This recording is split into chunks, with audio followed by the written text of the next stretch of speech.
नमस्कार, मैं बलजीत ढाका आपका इस प्रेजेंटेशन में स्वागत करता हूं और इस प्रेजेंटेशन में हम करने वाले हैं डिस्कशन कंज्यूमर प्रोटेक्शन एक्ट 2019 से रिलेटेड। जैसा आप जानते हैं ये नया एक्ट है, अभी आया है और ये काफ़ी ज़्यादा इम्पोर्टेंट एक्ट है। आप जानकारी ले, इस पूरी प्रेजेंटेशन में हम बताएंगे कि क्या क्या इससे आपको फ़ायदा है या क्या क्या पॉइंट है। 12 पॉइंट है आपको दिमाग में रखने हैं। अगर आप किसी कंपटीशन की तैयारी कर रहे हैं तो उसके लिए भी काफ़ी ज़्यादा इंपॉर्टेंट ये पॉइंट होने वाले हैं।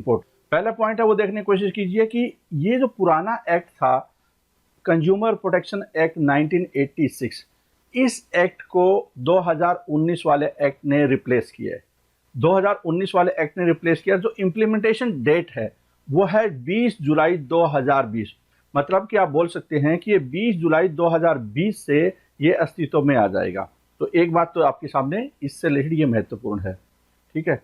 दूसरी बात यहाँ पे ये है आगे कि ये ई कॉमर्स कंपनी है उनको कवर भी करता है। पहले स्टेटमेंट क्या है कि ई कॉमर्स कंपनी को कवर करता है। इसका मतलब क्या है कि पहले ई कॉमर्स कंपनी या एग्रीगेटर जिसको बोल सकते हैं, सर्विस प्रोवाइडर बोल सकते हैं, या वहाँ पे कुछ सेलर होते थे वो बच जाते थे।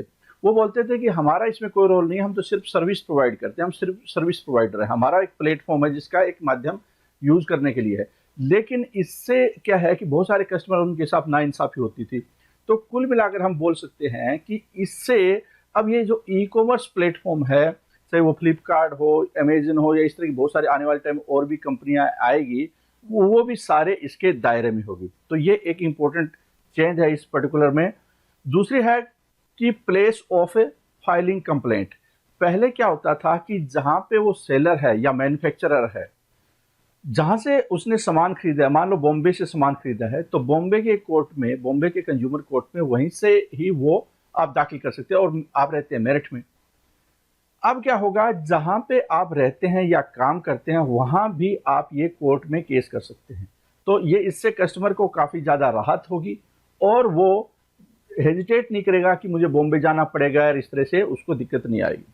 और एक खास बात और है कि इसमें जो ई फाइलिंग कंप्लेंट है, ई फाइलिंग भी कर सकते हैं। मतलब कंप्लेंट है वो आप इंटरनेट के माध्यम से, जैसे आप अपनी रिटर्न फाइल करते हैं वैसे ही ये कंप्लेंट फाइल कर सकते हैं। अगला है कि जो हेयरिंग है वो वीडियो कॉन्फ्रेंस के जरिए भी हो सकती है। तो जब वीडियो कॉन्फ्रेंस के जरिए हेयरिंग हो रही है, आप फाइलिंग कर सकते हैं, तो आपके सामने आपको बहुत अच्छी एक चांस मिल जाता है कंज्यूमर होने के नाते। और साथ में क्या है कि आप अपने घर के आसपास जो भी कंज्यूमर कोर्ट है उसमें आप अप्लाई कर सकते हैं, अपनी कंप्लेंट को दाखिल कर सकते हैं। डिस्ट्रिक्ट कमीशन, पहले क्या होता था कि जो 3 स्टेजेस होती है हमेशा, अब भी 3 स्टेजेस है। पहले फॉर्म बोलते थे, अब कमीशन बोलते हैं, बस फर्क इतना ही है। डिस्ट्रिक्ट कमीशन है, स्टेट कमीशन है और नेशनल कमीशन। जो डिस्ट्रिक्ट कमीशन है वो 1 करोड़ जो वैल्यू है गुड्स और सर्विस की, वहां तक की सुनवाई करेंगे। 1 करोड़ से ऊपर 10 करोड़ तक वो स्टेट कमीशन करेंगे, और 10 करोड़ से ऊपर है वो कौन करेगा, नेशनल कमीशन। पहले ये जो सीमा होती थी ये 20 लाख होती थी, 20 लाख से 1 करोड़ या 1 करोड़ से ऊपर, 3 स्टेज में होती थी।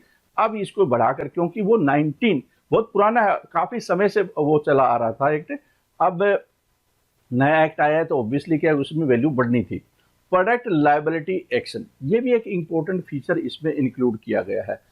अगर मान लो आपने कोई प्रोडक्ट है वो कंज्यूम किया, इससे आपको कोई डैमेज हुआ है, आपको कोई नुकसान हो गया है, आपको कोई चोट लग गई है, आपको कोई अडल्ट्रेशन की वजह से कुछ कोई मिलावट थी उसकी वजह से कोई नुकसान हो गया है, तो आप क्या है कि लायबिलिटी, अब प्रोडक्ट लायबिलिटी है वो किसकी है, मैन्युफैक्चरर की और सेलर की या सर्विस प्रोवाइडर की। तो उसके तहत में प्रोडक्ट लायबिलिटी एक्शन है, आप कर सकते हैं कंपनसेशन के लिए, सभी को मतलब कोर्ट में घसीट सकते हैं। मेडिएशन सेंटर है, ये एक इंपॉर्टेंट है इसमें फीचर। ये सारे जो मैं बता रहा हूँ ये अलग फीचर हैं जो पहले नहीं होते थे, या होते थे तो इस रूप में नहीं होते थे।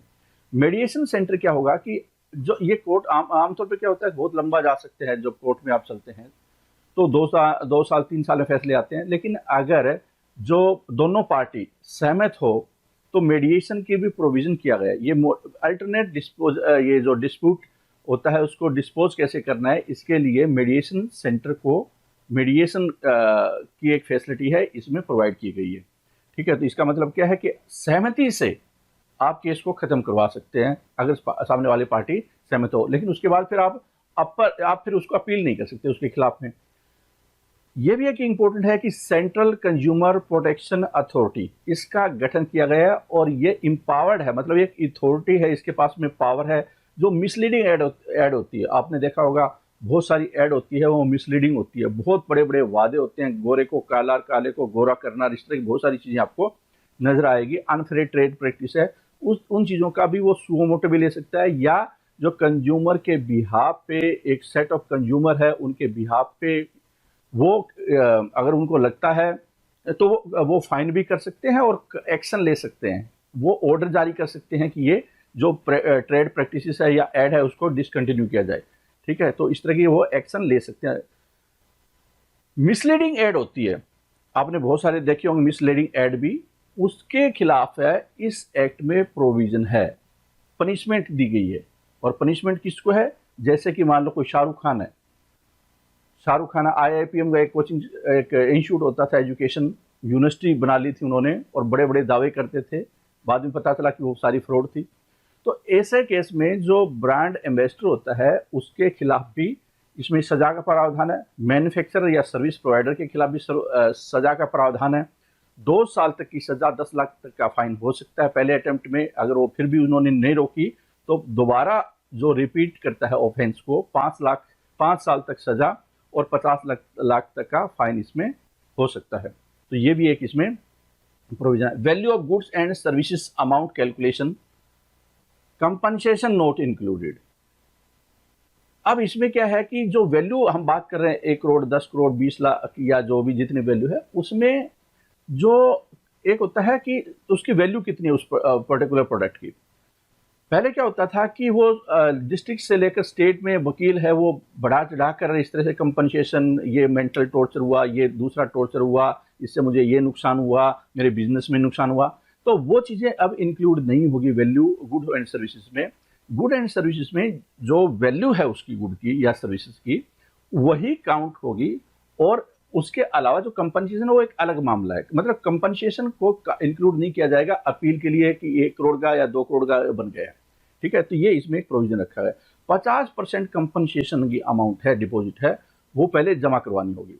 अगर अपील करनी है किसी को, फैसला कोई पार्टी है वो उसको लगता है उसके साथ इंसाफ नहीं हुआ है और वो अपील करना चाहती है, तो उसको क्या है कि जितनी गुड्स एंड सर्विसेज की वैल्यू है उसका 50% पहले जो कोर्ट ने उसकी वैल्यू, कोर्ट ने उसको बताया है कि आपको इतना फाइन करना पड़ेगा, इतना डिपॉजिट करना पड़ेगा। अगर वो अपील करना चाहते हैं 45 दिन का टाइम है उसके पास में, लेकिन उसको 50% जमा करवाना पड़ेगा पहले कोर्ट में।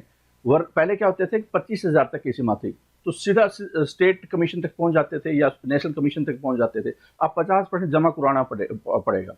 अगर एक मान लो 80 लाख की वैल्यू है कोई, तो वो 40 लाख उसको पहले जमा करवाना पड़ेगा अगर उसके खिलाफ फैसला आया है तो। ठीक है, 45 दिन की अपील कर दी गई है, पहले 30 दिन की है, ताकि वो मनी वगैरह अरेंज किया जा सके या अपने वकील से कंसल्ट कर सके कि मुझे आगे जाना चाहिए या नहीं जाना चाहिए। ठीक है, तो ये सारे प्रोविजन है, ये आपको याद रखने हैं। 12 इंपॉर्टेंट फीचर मैंने इस एक्ट के बताए हैं। एक्ट 2019, रामविलास पासवान इस मंत्रालय के, अभी इस मंत्रालय को देख रहे हैं। ठीक है, इस मंत्रालय को बहुत बड़े बड़े आदमियों ने देखा है, अटल बिहारी वाजपेयी, लाल कृष्ण अडवाणी, नेहरू ने भी, सरदार पटेल, वो पहले रह चुके हैं। ठीक है, तो इस प्रेजेंटेशन में इतना ही। Thank you very much.